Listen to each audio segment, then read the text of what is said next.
That's not a comic book. Now that's a comic book. Who was it that was here? Gliding with ancient GR. If you're still here, enjoy Trade Talk since you asked about what a good underrated Batman story is. And I got it for you.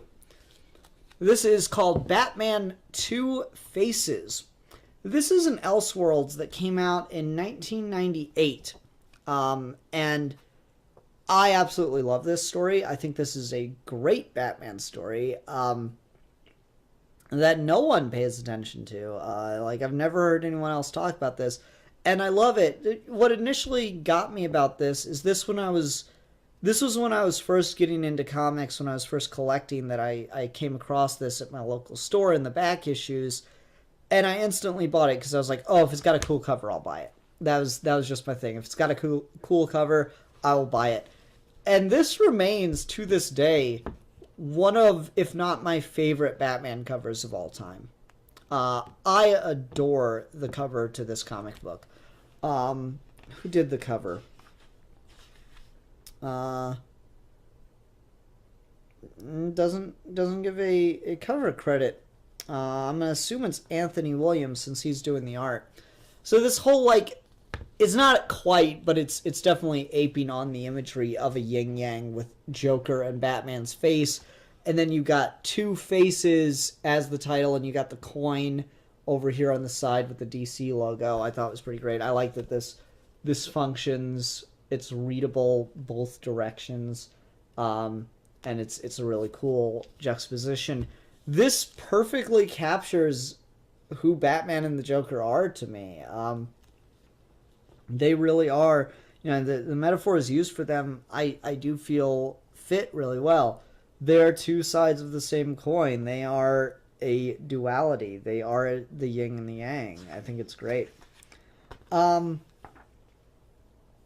anyway, this is a story that is set in the late 1800s. And it's unclear. No, Gotham is in America here. I take that back. But it's a very Gothic-inspired America. So anyway, it's a story that Jim Gordon is telling to Peregrine White, the newspaper man at a gentleman's club, the Iceberg Lounge. And so this was in the papers a couple years ago, and Gordon's telling him the true side of the story. So it all starts with this rose, which is called the Nightingale. I think it's called, what's it called? Oh no, the orchid. The night orchid.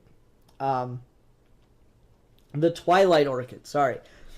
So it starts with this rare flower, which is being brought to Gotham City as under Bruce Wayne's funding, that blooms both in the day and attracts insects, but its roots creep out in the night and it gets nourishment from other plants surrounding it. So it's a twilight flower. It's active both night and day in different ways.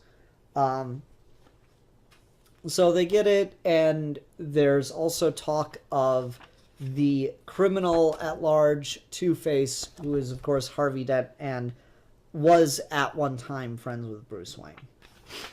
The flower is in Gotham, and as rare artifacts in Gotham are known to do, it is immediately stolen by a super criminal, Harvey Dent, Two-Face.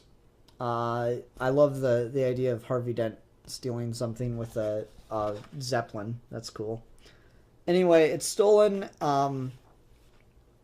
but while it's being stolen, they kidnap Pamela Isley and just throw her out. They flip a coin, it comes up Scarred's side, and they throw Pamela Isley off the plane.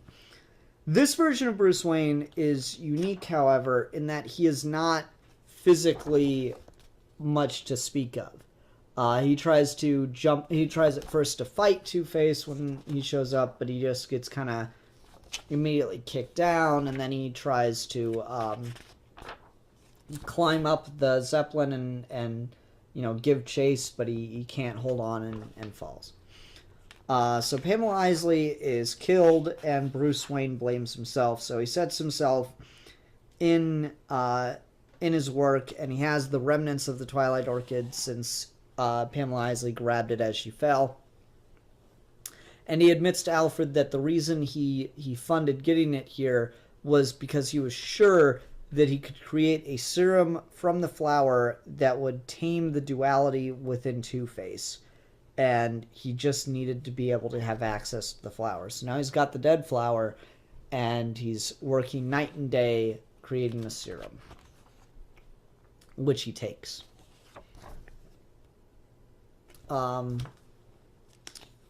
And as soon as he takes the serum, he feels full of vigor and incredibly powerful. He runs to his gym and, punches the boxing, the boxing bag? No, that's not what you call it. Heavy bag? The punching bag. There we go. Knocks the punching bag right off the chain, splits it open, jumps up to the rafters in a single jump, and decides that he's going to use these newfound abilities to go fight crime. I forgot to mention he's already a detective in this continuity. So you get kind of like it's very reminiscent of Gotham by Gaslight Batman. Stalking the night, and his mission is to disrupt Two-Face's operation. So he goes and he, takes down some criminals and is causing a lot of problems for it. And when Two-Face is told that a bat is destroying his operations, he kind of goes crazy and starts killing his minions brutally and stuff like that. Meanwhile, Selina Kyle, who is a madam, is having a problem wherein one of her girls is taken by a fancy gent and is brutally murdered in a back alley. And all we get is just for the dialogue from the fancy gent. So Gordon goes to Bruce Wayne about this and asks him if he can help, take some time off trying to work on the Two-Face case and also work on this case, and he agrees. So he goes out at night as Batman to try to help with it. Runs into Catwoman. She's sure it's him that's been killing the girls. He apparently knows Selina Kyle already and shows her that it's Bruce Wayne, and they agree to work together and split up and take different sides of the city. Selina Kyle, though, runs into the assailant first and goes to fight him, but he has inhuman strength. He is easily able to overpower her and is completely tossing her around. So she manages to get away enough that she can send out the signal they agreed on before she is stabbed and falls off a roof. Across the city, Batman sees the signal, rushes on horseback to come to her aid, and is able to get her into a hospital. What she says to him, though, when he gets to her is, "Bruce, what took you so long?" And the implication there is that it just took him too long to get across the city. But that's not quite what we see happen as this evolves. So Bruce Wayne, feeling more determined, takes more of the serum and then comes to a realization. So he writes 2 letters, one to Jim Gordon and one to Two-Face, both summoning them to the same location, before he reveals that he is Batman. He takes off his mask, reveals that he's Batman, and tells them both that he doesn't have much time. He's not sure how much longer he can control it, but he has perfected the serum that will cure Harvey Dent. And his mistake was trying it on himself, because it was a serum meant for those with the duality complex. And so what it does is it makes Bruce Wayne into Batman, but it also has the other side of the pendulum swinging, which it turns him into Joker. So you got like, I really like this idea of a Jack the Ripper style Joker that's just, you know, super powered raving maniac kind of thing, strength of 10 men. And I love this panel over here. I have such like if we're talking very specific Batman related things that I am just in for, I don't even care about the quality of your story. It is Joker in a bat costume. I don't care what the context is for the scene, but Joker in a bat costume is one of my favorite things, bar none. So Bruce transforms into the Joker and immediately starts attacking Gordon and Harvey, and they have to try to overpower him and try to stop the Joker, and in the struggle they end up killing him. Bruce comes out just for a second to implore Harvey to take the serum, but in the end the Joker is killed, and the story wraps up with Harvey looking at the serum and flipping his coin before we cut back to the present day, back at the Gentleman's Club. Or no, we don't cut to the present day yet. We cut back to the day-to-day of Gordon and Detective Bullock busting up an opium den, but seeing all their work's already been done for them and realizing that they've got an ally still out there, the Batman. And we get a close-up on the eyes, and it's Harvey Dent. I really like that Two-Face takes this serum that Bruce Wayne sacrificed his life to give him, and it makes him into a complete person, a good person. And then we cut back to the framing device, and we're told that one of the stipulations of the Iceberg Lounge Gentleman's Club is you can never repeat the stories you hear within its walls.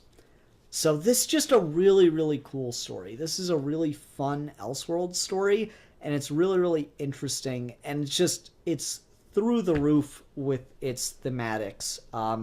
It's just beating you over the head with its thematics in a way that I quite enjoy.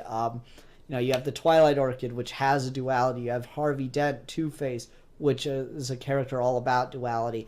And you have Batman and Joker, which have a duality within themselves. And this all comments on, the duality within man, the different sides of every person. And so I really love it. The thematics are through the roof. I think it's reasonably clever to do Dr. Jekyll, Mr. Hyde with Batman and the Joker. I think that's kind of a neat idea. I just like literally showing that Bruce Wayne could become the Joker. I think that's really cool. Let me grab something real quick. I know, I'm so fucking on it, man. I'm so prepared just all the time.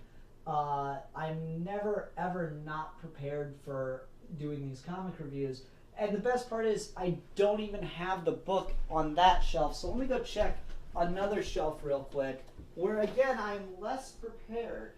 I'm just so good at this, so amazingly good at being a prepared YouTuber.